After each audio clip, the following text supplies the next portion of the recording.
Welcome to Salcedo Paranormal. It is Wednesday, August 3rd, 2022, and tonight I will be reviewing some short stories from H.P. Lovecraft, the complete fiction, as long as the weather does not kill the power. We will see how that goes. So if I disappear suddenly, don't worry, it's probably just because the power went out. So just want to put that out there. Of course, if you're listening to this after, then it means that everything worked out okay, which is good. As always, you can find all the episodes of the podcast, along with links to social media, ways to donate, and ways to contact me at the podcast page, which is salcedoparanormal.podbean.com. That's SALSIDO paranormal.podbean.com. Always happy to hear from you all, whether you have comments or questions or topic suggestions for shows, or if you have stories of paranormal experiences, whether they're your own or others you trust. Happy to either read those or have you join me on the show to talk about those. And we can always work around whatever scheduling that is needed to get you on the show, if that's the case. So, the plan for this week is some Lovecraft stories tonight. I have listened to about a total of 7 of them. I don't know if we'll get to all of those tonight. That's a lot, but though that's the possible range of stories I can review tonight. Friday will be paranormal news, and then Sunday will be more true paranormal stories from the web. And I believe that covers everything for this week. Thank you all, as always, for listening, whether it's to the podcast feed or the YouTube channel or the live streams. Always appreciate everyone who listens. And also, please feel free to share the show whenever you are able and willing. I appreciate that. Um, just to get it out there to more people. So maybe then we can start getting some submissions of paranormal experiences from people as well. Again, I can always find stories around the web, and but of course, I'm always interested in hearing from people about experiences that they have. There, they know the details about. So I believe that covers all of that for now. So again, these stories I'm going to review are from H.P. Lovecraft, the complete fiction. And this is something that I review from time to time. I'll I'll listen to a handful of stories or one story if it's a longer one. And then I talk about them on the show, give a summary of the story, and talk about the paranormal aspects of it, at least as much as I can, much as I can anyway. So all these episodes will always have spoilers. So just to be aware of that. But as I always say, this is just a summary. So I would always recommend reading these stories from start to finish, because they are so much better in their entirety than they are just being summarized. So just the style of writing and everything, and then the atmosphere, and I really do enjoy a lot of Lovecraft's writing. So, and of course, I alternate between this and some Stephen King books here and there. So it'll probably be a while before we finish this Lovecraft uh, series of episodes, but we'll get there. So, as far as stories go, I will start with. Let me see here. Let me get to my my sources here. This first story that I'm going to talk about is, and I'm not sure how you say this for sure, Celephais, Celephai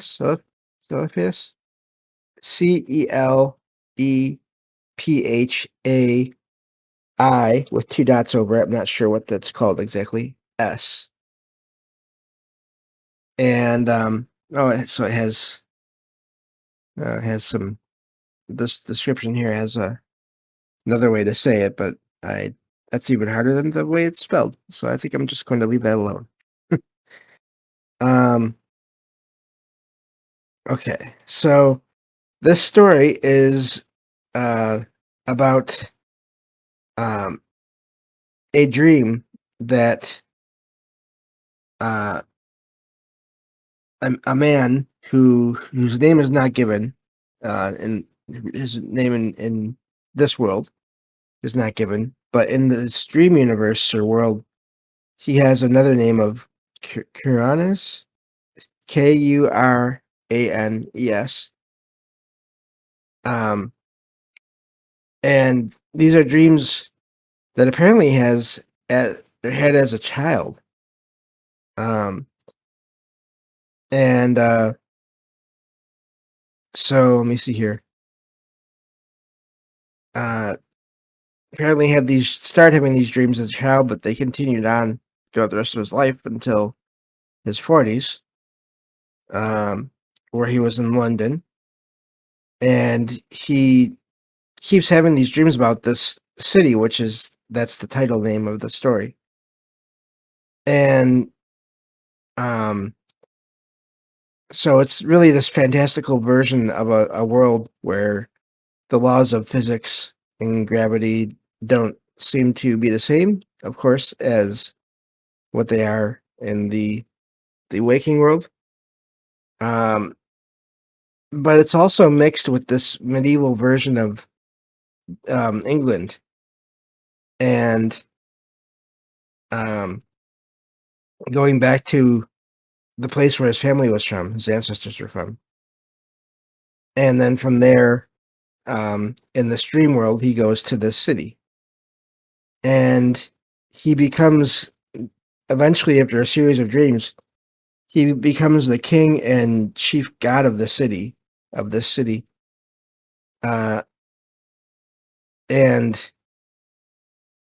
but despite that, his body apparently washes up, so basically he passes away near the tower of his ancestral home, and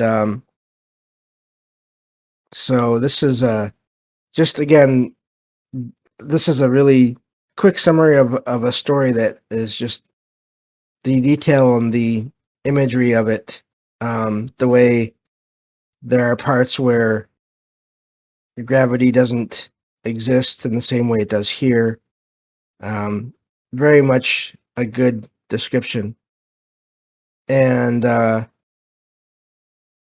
so let's see here. Um, so yeah, that's how that story basically ends. Apparently, there are other stories that take place in uh, that same dream world later on that I haven't gotten to yet. So I will leave those for another time. So that story in particular, it's really hard to summarize that and describe that world because it's just written so well, that in summaries, from what I can tell, there's not a lot of detail on it, except for what I've just described. So, but I definitely recommend reading it, as with all these stories, because it's very well written. So, I can move on to the next story, which fortunately has a much easier title to read. It's regular words, and this next story is called "Cool Air." And let's see here. Apparently, it was even made into a film. Apparently, some of these stories from Lovecraft have been made into films over the years. So the story, most of his stories, Lovecraft stories, are told by a narrator character. And um, in this story, the narrator uh, explains why cool air is uh, not to his liking. Basically, it brings back memories of the story that he goes into, and this takes place in the spring of 1923 when he was looking for place to live to stay in New York City, and he finally finds a uh, brownstone, which is a kind of home uh, on West 14th Street in the story. And while he's living there, this one day, he he notices there seems to be chemicals leaking through from the floor above in the apartment above him, and he basically traces these to this unit and finds out that the tenant above him is a strange, uh, old and reclusive physician doctor. And so at one point, so the leak is taken care of for the time being. But at one point in the story, the narrator has a heart attack and remembers that there's a doctor above him. So he climbs the stairs um, while he's having this and meets this doctor, Dr. Munoz, I think, or Munoz, um, M-U-N-O-Z, with a little dash over the N, meets this doctor for the first time. And this doctor saves the narrator's life with a combination of medicines. And that's how this narrator and this doctor start to become acquainted with each other and friends. And so the narrator will go and visit the doctor from time to time. And that's how he starts to learn about this doctor's uh, obsession with defying death through all available means, this article says here. Uh, and part of that is the doctor keeps his room at almost around 56 degrees Fahrenheit or 13 degrees Celsius using uh, refrigeration systems that are based on ammonia. And the pumps are driven by a gasoline engine. But the doctor's health is still declining despite this these precautions he's taking, this uh, system that he has worked out.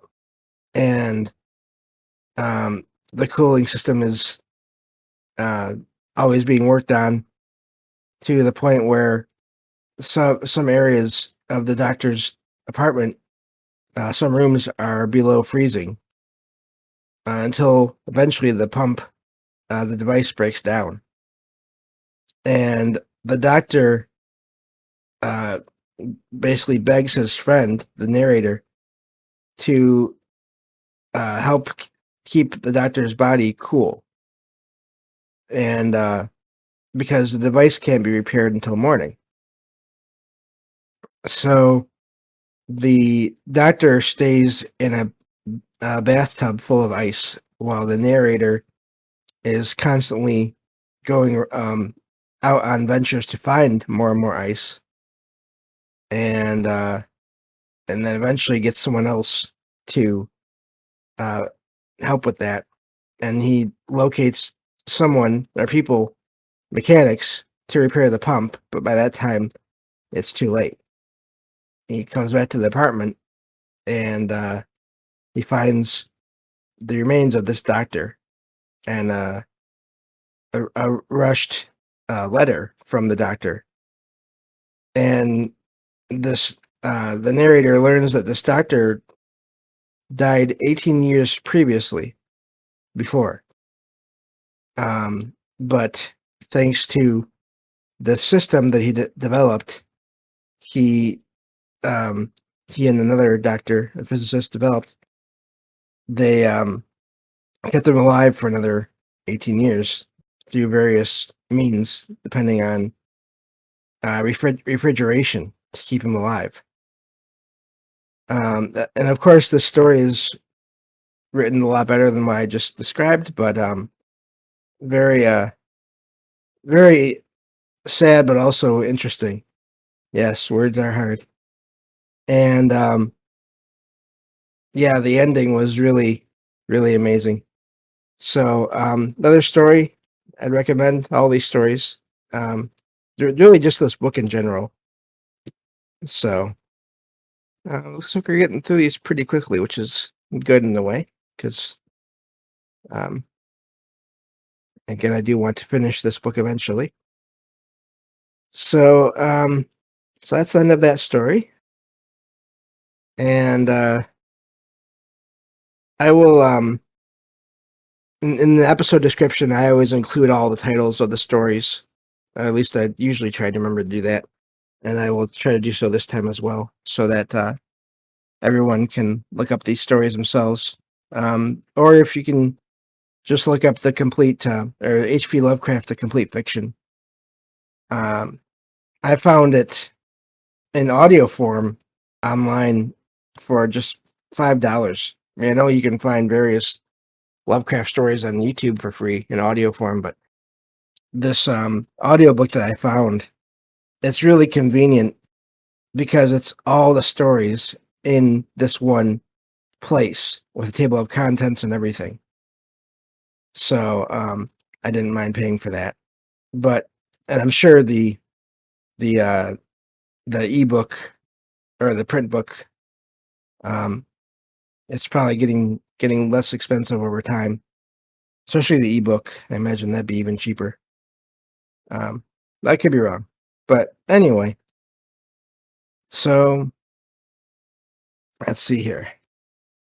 This next story is uh Dagon or Dagon, Dagon. And this story is about a man who is basically, let's see here. I have to start reading the section here of the story 'cause it's been a little while since I listened to these. Okay, so this is a story about a sailor who is on a ship during World War I, and the narrator in the story doesn't give a name.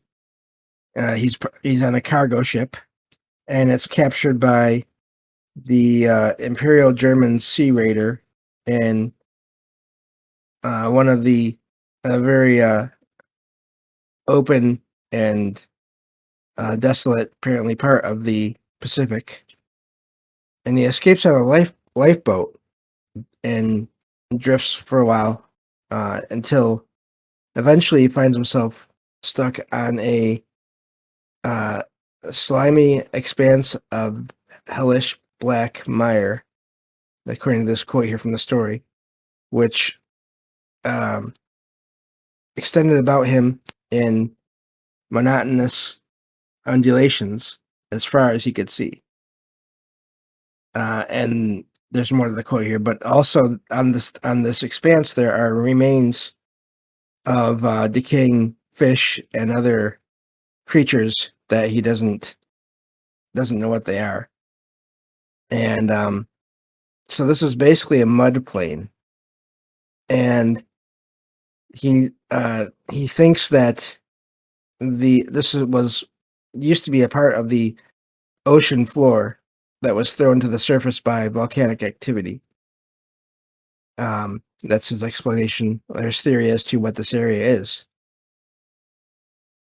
And so he's stuck here for some days, 3 days, and eventually this area starts to dry out, and he ventures out to find the sea again and possible rescue. And he eventually finds this hill that turns out to be a mound on the edge of this pit or canyon, and he looks over and sees this giant white stone object that appears to be a monolith of some kind, and it's apparently he believes it was created by beings, um, and it was this monolith was next to a channel of water in the bottom of this chasm, this valley, and apparently there are hieroglyphics on this this white. It says it's white stone, and they are apparently mostly referring to aquatic uh, things of an aquatic nature, like fish and eel, octopus, other beings, and there are also other sculptures that appear to be humanoid, but they are also um, possibly maybe even mer people. Um, and so these figures are these are hieroglyphs that are and sculptures that are, I guess, put into this rock that they are human in general outline, but they appear to have webbed hands and feet, and appear to be pretty much monsters in a way. And uh, in examining this more, he the narrator says they seem to have been chiseled out of proportion with the backgrounds of the um, other items put into this carving, and the they're shown in these images killing a whale, which appears to be small, through the size of these figures, implying that they're almost giants as well. And so let's see here. I'm going um, further into this here. So apparently, um, this is that's where this creature comes out of the water, and it's let's see here, makes strange sounds, and so the sailor goes back to his stranded boat and starts to lose consciousness basically as he's trying to escape, and he loses consciousness and then finds himself in a San Francisco hospital where he was taken after being rescued in the middle of the ocean by a U.S. ship. And of course, there are no reports of um, anything like that field of whatever that was, that land, or that creature. And so he that's basically where the story ends. So again, another reference to creatures that are somehow hiding or living in the oceans. So um, so yeah, that's that story. Let me see here. Looks like I have. Looking here. There's four more to go here. I'm looking at the time.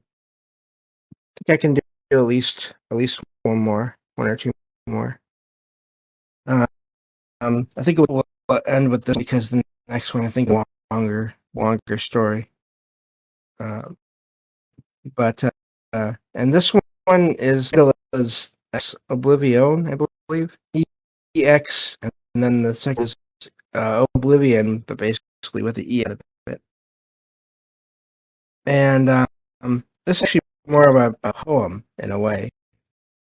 Uh, um, and that's written in first person, and it talks more about dreams, which is which is something that comes up a lot in Lovecraft's writings. And so there is a man in this. Let's see here. So the story is about this man who is dying, and in his dreams, he's walking through a valley, and but then finds this vine-covered wall with a locked bronze gate in it, and he wants to know what is beyond the gate. And then at one point, in another one of these dreams, he finds this city and goes through it, and he finds he finds a yellowed papyrus, so basically a scroll, that kind of thing, written by wise dream sages who exist only in the dream world. And this this scroll, this writing, is a description of this gate with varying accounts of what is beyond that gate. And the accounts seem to be conflicting in ways. Some say it's uh, immense wonders beyond the gate, and then of course others are more horrific. And so, but the man still wants to know what's beyond the gate, even knowing that um, there might be horror on the other side of it. Of course, at this point, again, in the story, he is dying, so I'm guessing that's why he is wants to know either way. And he reads more into this papyrus and finds out of a substance that will unlock the gate. And apparently, this was a substance in the real world. And um, he takes this the next night, and it appears in this dream world again, and finds that this gate is now open. And he finds out that both of the accounts written in that papyrus are true in different ways, because beyond this gate is uh, pretty much the end of his life. He passes away, so it's almost like a uh, the gate into some kind of an afterlife. So, really interesting idea in a way. Sad. A lot of Lovecraft stories are sad in a lot of ways, but amazing descriptions in there. Again, always recommend reading the stories. And again, so many of these stories deal with dreams and what people are experiencing in them, and where they're actually going, and the idea that there are places beyond just the person's own mind, which is really amazing to me. And I do believe that to be the case. And sometimes we have those kind of dreams that are more than just us. So, let me look at the next story here and see if I can uh, cover it without taking too long, and then we'll go from there. Um, yeah, no, this is a little bit longer. So I think that will be it for today. So we'll save that next one, these next few, for another one of these episodes, and go from there. So thank you all for listening. Hopefully, uh, hopefully you all enjoyed that, and I definitely recommend reading those stories.